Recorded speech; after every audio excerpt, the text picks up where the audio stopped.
I take one supplement, just one, and I'm a biomedical engineer who spends his free time debunking supplement nonsense because I'm 50. So when I tell you creatine is worth it after 40, just let me prove it to you. I'm Tom Smoot, your favorite biomedical engineer and former special operations soldier.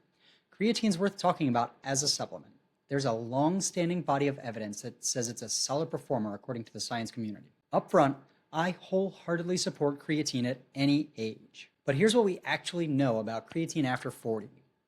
Your body starts losing muscle in your 30s, and by the time we hit 40, that loss accelerates. It's called sarcopenia. And it's not just about looking less toned. We lose functional strength, balance gets worse, falls become more dangerous. And if you're a woman going through menopause, good luck trying to get some answers about that.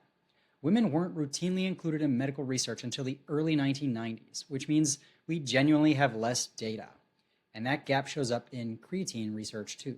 Key takeaway for women, your bones get weaker and your osteoporosis risk climbs, especially when estrogen levels drop. So, what does creatine do about all this? Creatine monohydrate works at the cellular level. It helps your muscles produce ATP. That's the molecule your cells actually use for energy. More ATP means better performance during resistance training, and better performance means you can actually build and maintain muscle as you age. That's the primary benefit. For bone health, the benefit is mostly indirect. When you're stronger, you can lift heavier, and the resistance training signals your bones to stay dense. There's also this cool emerging evidence that creatine might directly affect bone cells. We're still learning, so I won't make any direct claims, but this looks promising. And for postmenopausal women, you may actually benefit more. Natural creatine stores tend to be lower in women, especially after menopause. Obviously, a creatine monohydrate supplement helps that. This isn't new science. We have decades of research on creatine, thousands of studies. The safety profile at recommended doses is rock solid. It's not bro science, it's established science. So is creatine bad for you?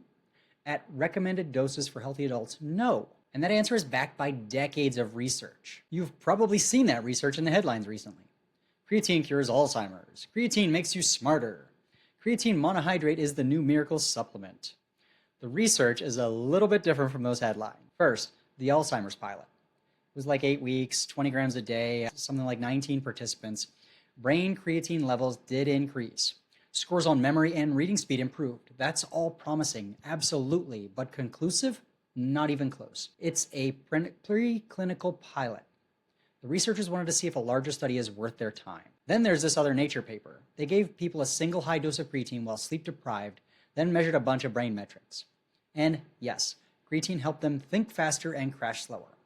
This one's cool because it hints that there are immediate cognitive effects, not just long-term physical ones. But here's the thing, these are small studies. The Alzheimer's trial was 19 people?